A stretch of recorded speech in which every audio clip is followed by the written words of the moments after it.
Okay, welcome to the wrap up that is brought to you by the fourth day of a really rough heat wave, but we're gonna get through it. It's honestly not horrendous right now. I'm sure by the end of this I will quickly put on the fan and just bask in the wind. But this month was an amazing reading month. I found so many new favorites. I read 14 books. I participated in the Olympics readathon for Shelf Space, which was so much fun. I think I read about 4,000 pages. You'll see the final number on the screen. This does not include my audiobook pages because I always have that in like a separate allocation because I like to keep track of the physical pages I read because that's just like a different hobby portion of time. You guys get it. And if you're new to my wrap-ups, I just usually take all the books I read and put them into like recommendation categories or whatever thematic categories I feel like it works by the end of the month. It makes it more fun for me. I've tried doing it the other traditional ways of like first to last or lowest rated to highest rating, and I don't like either of them for some reason, so here we go. Let's start off with the category I'm just calling new favorites because this month was a great month for me and new favorites. We'll start with the one that I guess is technically the lowest rated, but like in terms of recency bias has brought me the most joy recently, and this is Driftwood by Mary Brennan. I know, if you haven't watched my vlog recently, this wasn't in a TBR, I didn't know it existed. Actually, I did have it as want to read on one of my lists, but I forgot about it. I was at the library. I saw this cover. It's a stunning cover. And Mary Brennan is one of the authors for The Mask of Mirrors, a book I really love. I saw the cover, I saw that, I was feeling like, yeah, it's a short book. Maybe I want to like read that this weekend. And I did, and it's made for me. First of all, it's storyteller, weird, like, narrative framing structure. There's this place called Driftwood where all worlds go when they reach their apocalypses, okay? So they all go to Driftwood and slowly shrink and shrivel up and get to the center. So you get a lot of cultural mingling. There's this place called The Shred that's really cool. So really cool, like, world building. You get to interact with so many worlds and how this world of worlds exists and goes through time. And there's also this legendary character named Last, who's fantastic. And what happens is the story kind of starts where you're being introduced to someone looking for him, and he's, kind of this immortal that everyone wants to ask, like, what's the secret to life to? And then suddenly he's gone. And so everyone comes together for a service and tells stories about the time they interacted with Last. And there was so much hope. I don't get to read many post-apocalyptic or apocalyptic books that are about living and living happily with purpose, even if your world is ending and there's nothing you can do about it. So really, like, thematically, that really resonated with me, and I loved Last because I like legendary, charismatic characters, and Mary Brennan has a great writing style, and world-building intrigue was very high. Does have, like, an open ending, but, for a novella, this was, fantastic. So yeah, I haven't, gotten to talk about that a lot, so just wanted to put that here in case no one else really knew about it either, because it just stole my heart this past weekend. It was just so good. Next up, these next two probably won't be surprises if you've been around, but The Unbroken by C.L. Clarke, another new epic fantasy release. So good. It was an automatic 5 stars. I bought the book after 30 pages. This is a story of an occupied land and how it's dealing with rebellion, and we're focusing on it through 2 character perspectives, Luca and Terrain. Luca is a princess who wants to prove that she should be given the crown to the kingdom, so she's using this occupied territory, quelling the rebellion as her, audition, essentially. She wants to prove, I can handle this, so then I can become queen. And Terrain, it was conscripted from this land as a child, so from 5 years old, taken from this land that is occupied to the Empire, became a soldier, and is very loyal to the Empire and just wants to prove that her people, the people that are taken from these other lands, brought into the Empire, are just as good as citizens, and just wants to prove her worth and her loyalty. We start with these people, and things get very messy, and they get very realistically messy, and I love Luca, and I love Terrain. Terrain is also very attractive, if you can't tell from the cover. So this was just such a fantastic surprise. I will be reading almost anything C.L. Clarke comes out with, hands down. And then another new fantasy release, The Jasmine Throne by Tasha Suri. This is a slow burn, epic adult fantasy release. It has, again, 2 fantastic leads, Priya and Melanie. What to say for this one? So this one we have a princess. We have another princess. Very different. There are some things that will sound the same, but they are very different stories. I would say The Unbroken, very medium to fast-paced, well, more medium probably, but fast for me and my taste. Remember, I like things a little slower. Whereas Jasmine Throne is just lush and slow, and you really get a slow build up. I have standalone reviews for both of these as well, if you want more thoughts than these like few minutes I'm giving them. But Melanie is this like ruthless princess who won't do what her brother wants at the beginning of the story, so she is being imprisoned. And Priya, the other main character, is a handmaiden and gets to be in the employ of this princess while she's imprisoned. It's another kind of occupied city-state scenario. There's rebellion. There's also wild, creepy magic that is so cool. The character work and character interaction in this book is also so top-notch. It's my first Tasha Sori. It will not be my last. So yeah, these were the new favorites of the month. They were so good. I just wanted to talk about them up front so that, you know, if people click away, they have at least heard the ones that I loved. And for the rest of the video, if I had any other reviews and stuff, just know they're always down in the description, as are links to purchasing the books if you're curious. I do receive a commission from those things, yada, yada, yada. I don't care. Use the links, don't use the links, but get the books, because they're really good books. The next section we're just going to call series continuations, because I did that a fair bit. I finished Memories of Ice, the third Malazan book. I hopefully will have my spoiler vlog up by the time you're seeing this. It kind of just depends. It's a holiday weekend, travel, you know. I haven't filmed the last clip for that yet, but I've finished it. And once again, the payoff was completely worth all of the dense, like, lethargic pace to get to the end. Because as I was saying in recent wrap-ups for the week, I always have a great, interesting start, great hook, kind of like slower bits in the middle with like punctuated scenes of like amazing magnitude, and then the ending is always just like, what? But like so good. So I'm still trying to figure out, like, I don't think I can pick a favorite Malazan book, because I like them all for very different reasons. It's so hard, because in some ways Memories of Ice has so much of the cool magic that I love in a Malazan book. Like, that's like part of why I'm there. But, like, the emotional payoff in Deadhouse Gates was, like, oof. Although that also did end up existing in Memories of Ice.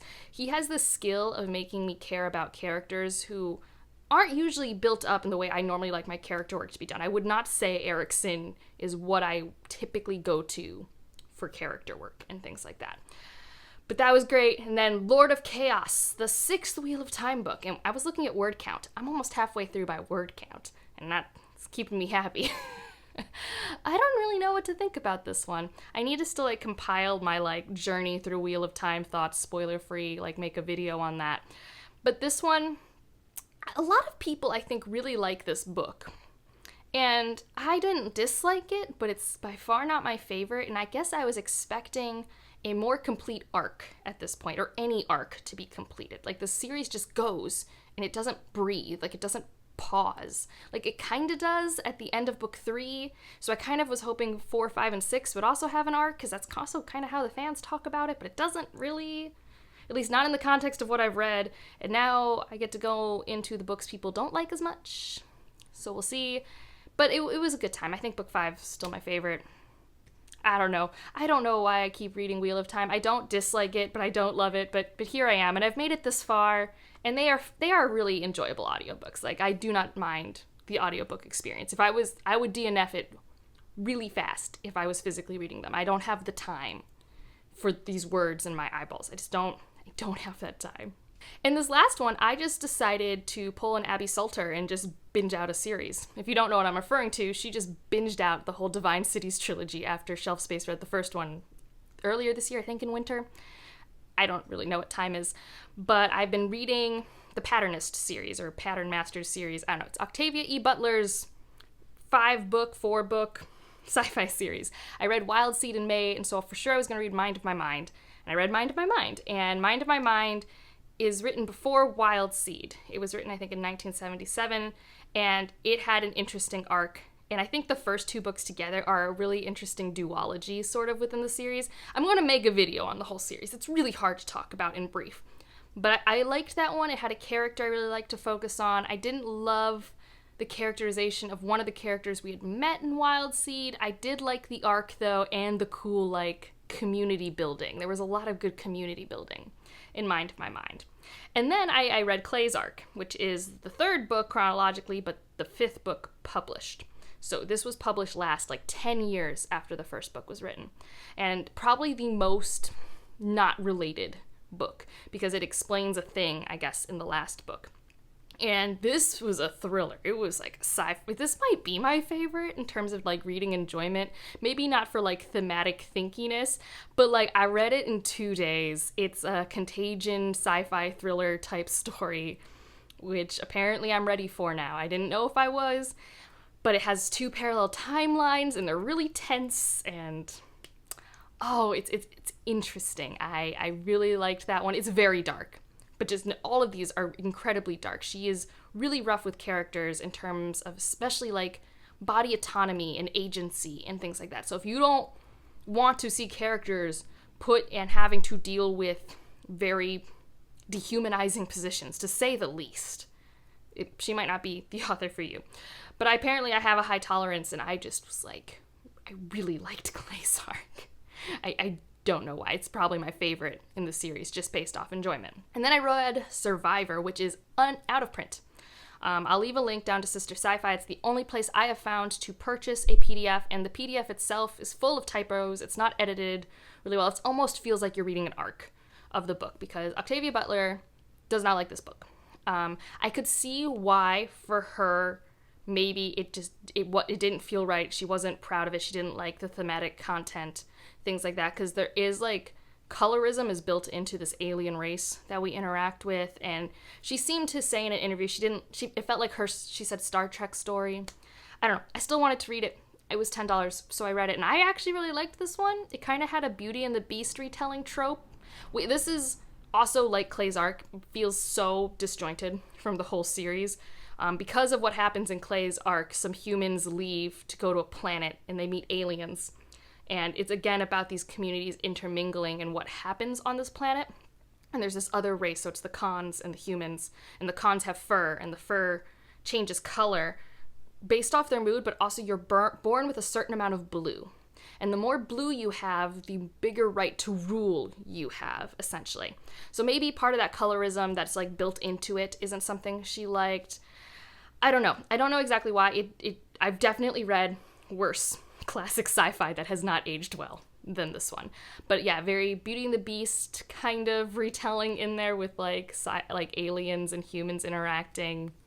Again, another community story. I liked this one. It was short. Probably like in the middle of the pack. It's probably like in the middle of the pack for the books.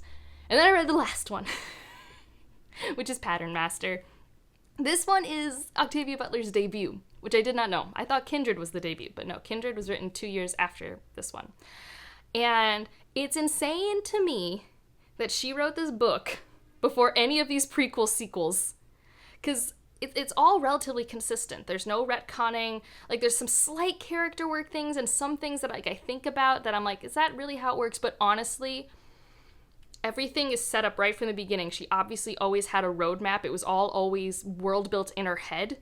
But when she wrote this first book, which is at the end, it's just like, here is a far off dystopian Earth. Here are 2 civilizations at war. Here we go.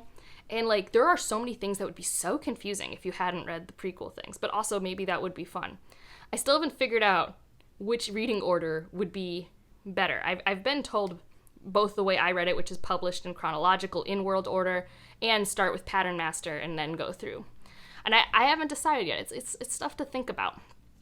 It's my least favorite, probably because it is the first work and it's just not as strong. It has the same character interaction flaws that I just haven't really loved. Like, consistently what stopped most of these books from being 4.5 or 5 stars is that the character relationships go through not insta-love, but there's like insta-connection, or like things develop way too quickly for my taste. And some of it is explained through the sci-fi elements that exist, but for the most part, it's just not my taste, and that was extra egregious here. I think this one also suffered from just like a main character I didn't care about, and a story that it was accomplishing its goal in telling the story, but it wasn't my favorite plot. Like, the plot itself, I was like, oh, I kind of wanted something different. But that's not the story's fault. But like the plot that did exist, I was like, okay, like this is fine. So I read that whole series, and I liked it. I mean, it's definitely like, for me, I've had issues with sci-fi series, especially classic sci-fi series, being the same level of quality, like, you know, the ebbs and flows, right? Like, they're not all, like, I think it goes from 3.5 stars to 4.5 stars. Like, that's the series by books. And, like, there are others, like, I know it's blasphemy, but the Foundation trilogy. I do not like the second and third book. Like, I don't. I mean, the second book's fine. It's a perfectly fine book. But the third book, I was just like, what? So, like, you know, I've just been burned by a lot of, like, series where, like, I loved the first book in a classic sci-fi and it just didn't keep that momentum going. So it was just nice to have one under my belt now. And yeah, I just read a lot of Octavia Butler this month.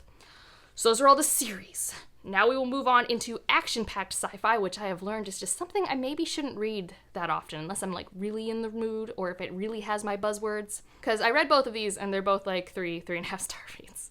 One of them was my patron's pick for me, and that's Lagoon by Nidia Corfor. It was perfectly good, and I'm really interested to watch the movie District 9 because apparently she wrote this because she was so angry at that movie. Which I have predictions as to what maybe happens in that movie to have made her write this story based off the story that I have read. But my issues with this was character connection because the story was so fast. It went. And although in a movie, I can do that, because actors can very quickly make me attached to their characters by just simple facial expressions or gestures. You know, like, there are things visually that can help me connect and empathize with characters in fast-paced movies. That it takes a very particular way of doing it in a book, and I don't think she does that for me. And also, this happened to me in the Binti trilogy too. She just, like, her plots just get crazy. They go. And unlike in The Prey of God, which I would also say is a pretty fast-paced sci-fi, it just didn't work for me because I didn't have that character connection. But I loved that it was in Nigeria. I loved that it was a first contact story. I mean, there were things that were really good about it. It's not a bad book. It's just, like, it was only good for me. And I think a main part of that is that it accomplished its job of being an action-packed book. And that's just not the thing that I should be grabbing for myself. Because the next one is also a book that so many people love. This is Dark Matter by Blake Crouch. I may or may not put a standalone review for this because a lot of people just keep asking my opinions, and I definitely can do a spoiler-free review. I can definitely avoid talking about the twist in discussion of that book, at least in discussion of why I have pretty average opinions about it. I think it's a 3 or 3.5 star. I don't know what rating I've, like, committed to by the time I'm editing this. It was fine. It was fine. Again, it was so action-packed, and, like, gosh, there were so many actors I could think to play Jason, and because of that, it's because he had no personality. I'm like, oh man, I wish Matt Damon was here, because Matt Damon would make him, like, a funny guy. Or if we had Tom Cruise, he'd be all serious. You know, like, I've seen so many sci-fi movies, and with just, like, the same, like, 10 white actors who have always played in those roles, any of them could have played this dude and given him more personality than what I got on page. Now, when I switched to the audiobook halfway through, the audio narrator did bring a lot of life to this character. But, like, although I do think audiobooks are a great way to consume stories, they are reading, they're valid, it shouldn't make up for what's happening on the page. Like, the words on the page should still give me character and personality, right? So I didn't like the main character. Like, he was fine. He was very tropey. He's a tropey scientist character. Like, so tropey.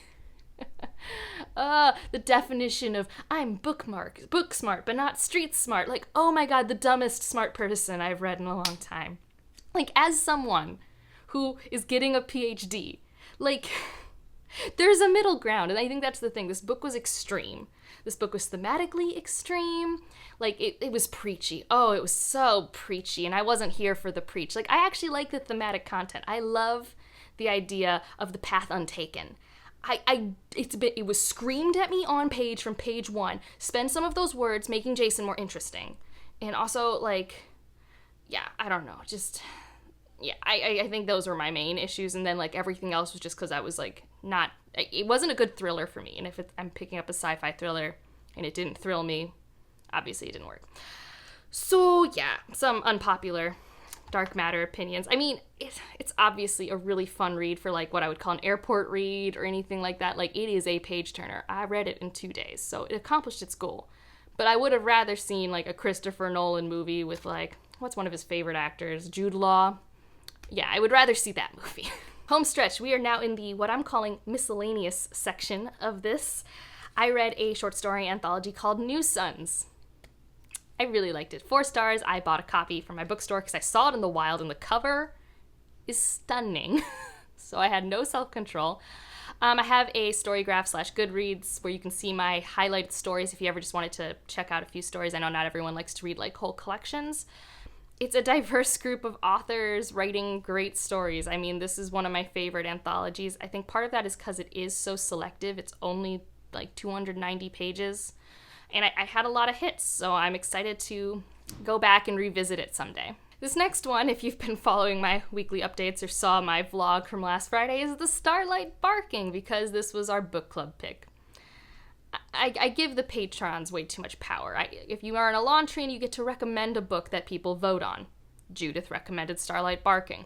And then everyone gets to vote on books, and then Judith convinced everyone to vote for Starlight Barking. So we all read the sequel to 101 Dalmatians that was written in 1967. And boy, was it written in 1967. And I don't mean that in that the writing is dated or anything, although maybe it does feel like a children's book in the 60s. I mean that in that we were all just like, woo, the toxic gender roles in this story. There was casual eugenics mentioned. It was definitely during the space race and the Cold War. It was a time capsule, man. It was like, I think Evie called it a fever dream of a children's book, and she's not wrong. It was insane. Once again, whenever I've talked about this book, don't go read it. I mean, I guess you can, but just watch Judith's video on Starlight Barking.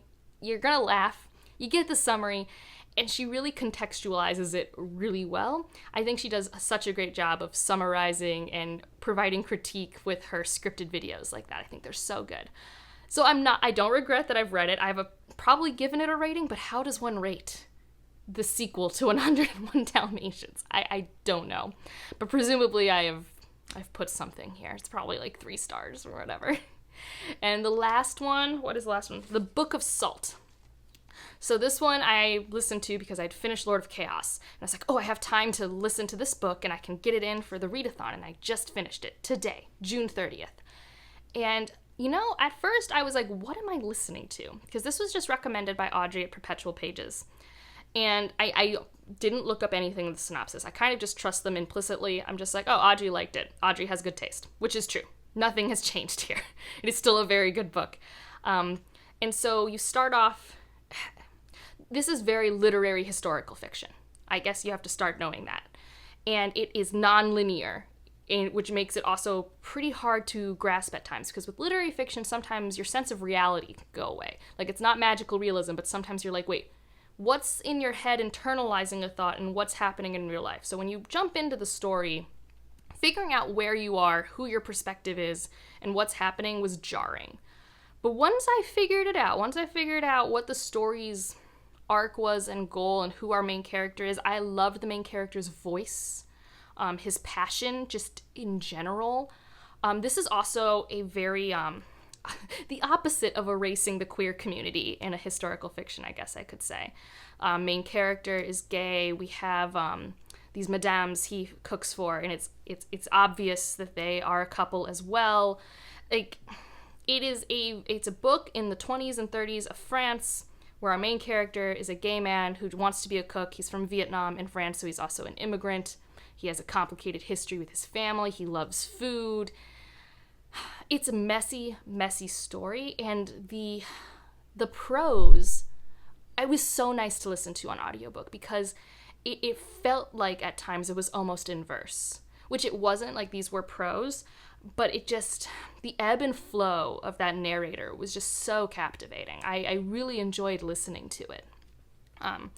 So I'm glad I read it, because I normally don't get to read stuff like this unless it's for my book club. Like, this is like a book my book club would love. At least I think they would. Or at least it would be a good book club discussion, I guess I should say. Those are the 14 books. It was a fantastic reading month. Like, I know I said in May it was the best month, but I think this might be the best month.